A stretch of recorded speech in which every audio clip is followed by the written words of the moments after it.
ស្ដីអ្នកនរគ្នាវីដេអូនេះខ្ញុំចង់ចែករំលែកអំពីរឿងរ៉ាវល្អៗដែលបានកើតឡើងមកលើខ្ញុំ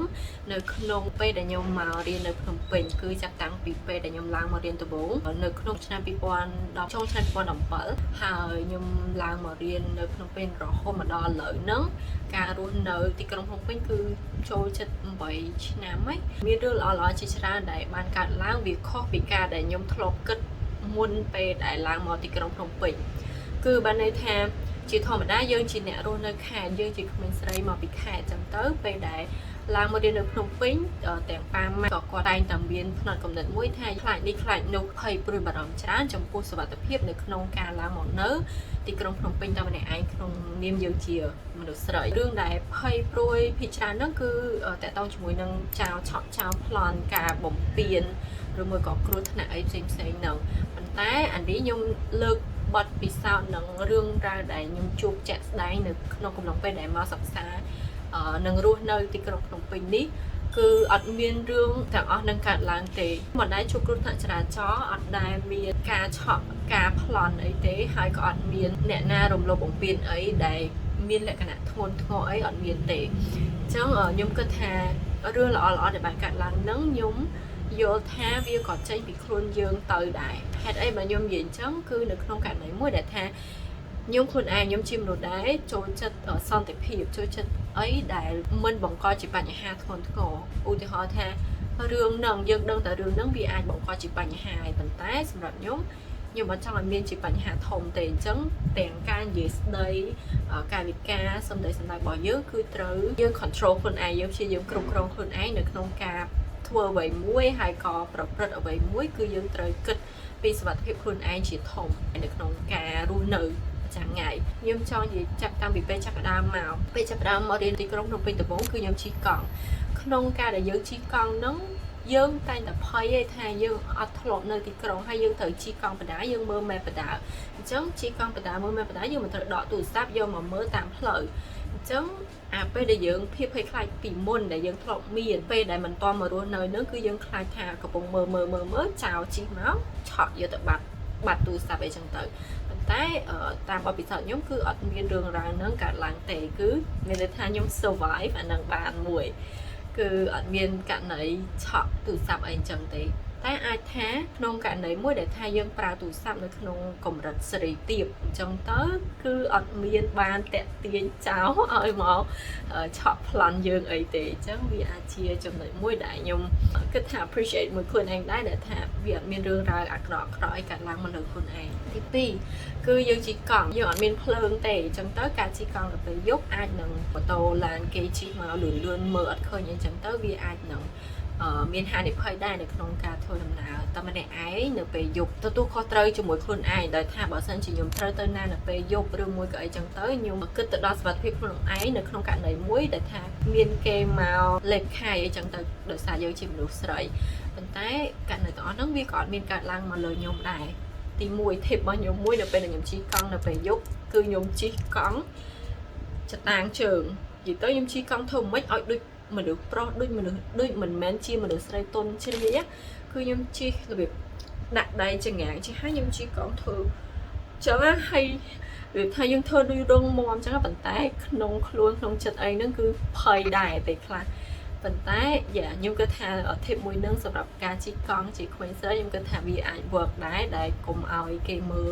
មកយើងថាយើងទុនជ្រាយយើងជិះកង់តាមផ្លូវហើយធ្វើឲ្យគេងាយស្រួលក្នុងការគេមកបៀតបៀនបានអីអញ្ចឹងណាហ្នឹងគឺជា tip របស់ខ្ញុំគឺជារបៀបដែលខ្ញុំធ្វើកន្លងមកកាលពីពេលដែលខ្ញុំជិះកង់ហើយមួយទៀតគឺការធ្វើដំណើរនៅក្នុងក្រុងហ្នឹងពេលដែលខ្ញុំមកនៅដំបូងខ្ញុំអត់ស្គាល់ផ្លូវទេប៉ុន្តែដោយសារយើងត្រូវការមើល map យើងទៅជិះទៅនេះទៅនោះយើងត្រូវមើល map ឲ្យស្គាល់ទីតាំងស្គាល់តំបន់ស្គាល់ប្លុកហើយនៅពេលដែលយើងជិះកង់tip របស់ខ្ញុំដែលខ្ញុំអាច survive ខ្លួនឯងបានហ្នឹងគឺយើងជិះកង់ខ្ញុំព្យាយាមអត់ជិះផ្លូវតែមួយដែរទេខ្លាចគេចំណាំមុខឬមួយក៏ខ្លាចគេចំណាំថាអូម្នាក់ស្រីនេះទៅដល់មកប៉ុណ្នេះជិះផ្លូវហ្នឹងហើយអញ្ចឹងខ្ញុំអត់ទេពេលដែលជិះយប់ស្ងាត់អីចឹងទៅខ្ញុំជិះផ្លូវផ្សេងខ្ញុំមួយថ្ងៃជិះផ្លូវនេះមួយថ្ងៃជិះផ្លូវនោះយើងព្យាយាមរកផ្លូវផ្សេងដើម្បីជិះឲ្យស្គាល់គ្រប់ផ្លូវទៅដើម្បីកុំឲ្យមានគេកំណត់មុខសញ្ញារបស់យើងបានព្រោះដោយសារនេះវាគ្រាន់តែជាការ ទទួលខុសត្រូវចំពោះខ្លួនឯងយើងព្យាយាមរកអីដែលថាអាចការពារខ្លួនឯងបានក្នុងករណីថាបើសិនជាគេចង់ធ្វើបាបយើងគេគិតបើយើងជិះផ្លូវនឹងដែរគេចំណាំមកទុកឬមួយក៏ចំណាំថាម្នាក់នេះថ្ងៃហ្នឹងម៉ោងហ្នឹងដឹងតែជិះផ្លូវហ្នឹងអីចឹងគេអាចចាំធ្វើសកម្មភាពអីផ្សេងអញ្ចឹងតើនេះវាគ្រាន់តែជាការត្រៀមខ្លួនបំរុងទុកនឹងការពារខ្លួនឯងតែប៉ុណ្្នឹងទេហើយរឿងល្អផ្សេងដែលបានកើតឡើងមកលើខ្ញុំហ្នឹងតកតងជាមួយនឹងការជួបមនុស្សគឺខ្ញុំជួបតែមនុស្សល្អខ្ញុំអត់មានជាជួបអ្នកណាគេដែលបង្កការឆ្លោះប្រកែកគ្នាអត់មានទេហើយចំពោះការធ្វើដំណើរវិញក៏មានភាពងាយស្រួលការធ្វើដំណើរគឺតែងតែរលូនខ្ញុំចាំករណីមួយដែលថាធ្លាប់តែគេឮភាគច្រើនគឺករណីជិះកង់3ជិះអីចឹងណាអ្នកផ្សេងគឺគេតែងតែជួបករណីមួយដែលថាជួប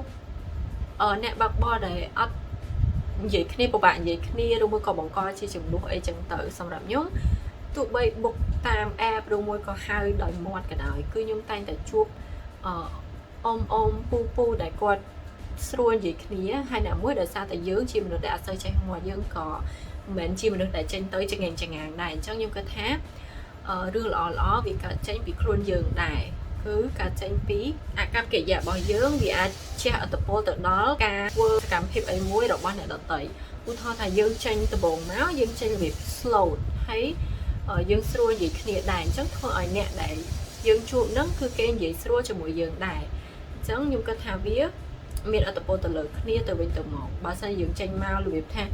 កោងការសម្ដីធំសម្ដីទូចធ្វើឲ្យគេអត់ទុកចិត្តអញ្ចឹងអ្នកដែលគាត់ត្រូវមកនិយាយប្រឈមមួយយើងនឹងក៏គាត់ការពារខ្លួនគាត់ដែរអញ្ចឹងធ្វើឲ្យវាអាចនឹងប៉ះសម្ដីប៉ះអីចឹងទៅប៉ុន្តែសម្រាប់ខ្ញុំគឺខ្ញុំអត់ដែលជួបបញ្ហាហ្នឹងទេដោយសារតែយើងជាមនុស្សដែលចូលចិត្តរឿងទូចឲ្យខ្លាចជាអត់មានរឿងធំមកជាទូចអីចឹងទៅចំពោះរឿងល្អមួយទៀតដែលខ្ញុំចង់លើកមកចែករំលែកនឹងគឺតកតងជាមួយនឹងម្ចាស់ផ្ទះដែលខ្ញុំកំពុងនៅរាល់ថ្ងៃនេះគឺតាំងពីខ្ញុំមកជួបបន្ទប់នៅដំបូងគឺពេលហ្នឹងគឺខ្ញុំឡើងមករៀននៅភ្នំពេញសារជាថ្មីម្ដងទៀតបន្ទាប់ពីកូវីដខ្ញុំរើឲ្យបានទៅខេត្តហ្នឹងបន្ទាប់ពីនោះមកខ្ញុំក៏រើមកនៅភ្នំពេញវិញថ្ងៃដែលខ្ញុំតាក់តងគាត់ហ្នឹងគឺខ្ញុំរើអីវ៉ាន់មកពីស្រុកអស់ហើយគឺដឹកឡានបងថ្លៃខ្ញុំជិះមកហើយខ្ញុំក៏អត់ទាន់ដឹងថាបន្ទប់ហ្នឹងមានរូបរាងបែបមិនដែរខ្ញុំឃើញតែតាមរូបថតយើងចេះតែសម័យយើងអត់ទាន់បានឃើញផ្ទាល់ទេណាហើយមកដល់ខ្ញុំឡើងមកដល់ពេញនៅពេលល្ងាចពេលដែលមកដល់យើងក៏ទេសួរគាត់សួរនាំថាគាត់នៅណាដើម្បីយើងអាចចូលមកមើលបន្ទប់ចឹងណាគ្រាន់តែពេលចូលមកដល់ខ្ញុំឃើញបន្ទប់ហ្នឹងគឺខ្ញុំស្រឡាញ់បន្ទប់ហ្នឹងហើយមួយទៀតអីដែលតាក់ទាញខ្ញុំហ្នឹងគឺម្ចាស់ផ្ទះគាត់សំដីល្អគាត់និយាយជាមួយយើងបែបស្រួលអញ្ចឹងទៅហើយខ្ញុំគិតថាគាត់ក៏ជាមនុស្សដែលមើលមកលើយើងដែរគាត់និយាយទៅអ្នកដែលជួលនៅក្នុងអាគារនេះគឺគាត់មើលមនុស្សដែរថាមនុស្សហ្នឹងល្អអត់អញ្ចឹងណាបើអត់ល្អទេគឺគាត់អត់ឲ្យនៅអញ្ចឹងខ្ញុំគិតថារឿងល្អដែលបានកើតឡើងហ្នឹងគឺវាអាស្រ័យទៅលើយើងខ្លួនឯងផ្ទាល់ដែរថាយើងជាមនុស្សល្អកម្រិតណាបើន័យថាអីដែលអ្នកដទៃធ្វើមកលើយើងវាក៏អាស្រ័យទៅលើអ្វីដែលយើងធ្វើទៅលើគេដែរអញ្ចឹងខ្ញុំគិតថាវាមានឥទ្ធិពលទៅលើគ្នាអញ្ចឹងនៅពេលដែលខ្ញុំចាប់ផ្ដើមរើអីវ៉ាន់គ្រាន់តែពេលខ្ញុំចូលមើលខ្ញុំឆ្លាញ់បន្ទប់នឹងភ្លាមខ្ញុំកក់លុយហើយខ្ញុំរើអីវ៉ាន់ចូលនៅថ្ងៃទី1នឹងហ្មងហើយនៅពេលដែលខ្ញុំចូលមកនៅនឹងខ្ញុំឡើងមកនៅពេញវិញហ្នឹងខ្ញុំអត់មានអីជិះទេក្នុងពេលហ្នឹងខ្ញុំត្រូវការរៀនសងម្ដងទៀតនៅសាកលវិទ្យាល័យហើយពេលហ្នឹងខ្ញុំអត់មានអីជិះខ្ញុំក៏បានគិតទុកដែរថាប្រហែលជាពេលដែលខ្ញុំឡើងមកពេញវិញម្ដងទៀតហ្នឹងខ្ញុំអត់យកកង់មកជិះវិញទេប៉ុន្តែប្រហែលជាខ្ញុំត្រូវទិញកង់អង្គុយអីជិះអញ្ចឹងណាដោយសារយើងអត់មានលទ្ធភាពច្រើនទេហើយរឿងល្អដែលបានកើតឡើងបន្តនឹងទៀតគឺពូម្ចាស់ផ្ទះគាត់ឲ្យម៉ូតូខ្ញុំជិះគាត់មានម៉ូតូកូនទាចាស់មួយម៉ូតូ 2day ចាស់មួយគាត់ឲ្យយើងជិះគាត់លើយើងនិយាយថាយើងចង់បានម៉ូតូអង្គុយអីអញ្ចឹងទៅគាត់ថាជិះម៉ូតូអង្គុយជិះកង់អង្គុយអញ្ចឹងទៅធ្វើការធ្វើអីខ្លាចគេមើលងាយអញ្ចឹងណាយើងមានអារម្មណ៍ថាកក់ក្ដៅមែនតើពេលដែលគាត់យកចិត្តទុកដាក់យើងអញ្ចឹងហើយពេលដែលគាត់ឲ្យយើងឲ្យម៉ូតូយើងជិះហ្នឹងគាត់ក៏ដប់យើងទៅទីផ្ទះរបស់គាត់ដែលគាត់ទុកម៉ូតូនឹងខ្ញុំជិះទៅដល់យើងចេះតែភ័យតាមផ្លូវណាយើងអត់ទាន់ស្គាល់គាត់ច្បាស់ទេយើងខ្លាចយើងចេះខ្លាចនេះខ្លាចនោះចឹងណាគាត់ដប់យើងទៅផ្ទះចឹងទៅហើយទៅដល់ឃើញម៉ូតូនឹងប្រឡាក់ đầy sầm am hay ọt hay thu còn thu ấy chẳng tới quạt ai mà tôi nâng dương chi dương vô mà dương liêng dương chặt sang dương chu dương sầm à để chẳng tới dương có bạn chi mà tôi nâng rồi ta nhung ban thơ can xong rồi ban tin mà tôi chỉ luôn ai không phải là nhung chi mà tôi quạt nâng mà tôi để sao mà tôi côn tiên nó bị chặt đài hào chứ không phải là chi nó vi miên tảnh ha error vi khôi vi ấy chẳng tới bên tay bây giờ khôi nâng dương còn tay vô từ thôi vô từ ấy đây bên tay còn thà quát mà chặt té còn ở dương prap quạt thà khôi chẳng tới còn chui vô từ thôi ao bia là pe mùi núi nhung chi mà tàu nâng bia bây giờ bị chlong anh mà với nhung đẹp trai nhung chi từ thơ ca tới bị lộ tam phơi nhung có bật đạo là hồ tự đỏ phì bật đạo tới còn nhung có prap pu thà mà tàu khôi vậy chơi mùi cho mùi tới ngày nâng con chi từ tam nhung đỏ phì đầm bay mà chăm chui vô mà tàu nâng từ thơ pe là nhung chơi bị thợ cá cứ con chui mơ coi mơ ấy trong tới theo việc coi ai trong tới còn cả chui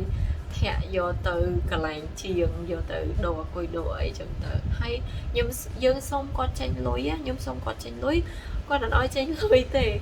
cứ con nè tranh lối ai ở dân chi tò tiền từ thì tới cứ thua ở dân miền đồng thang còn cái này được không ca luôn nới đôi miền pa nơi cả bài chẳng hết á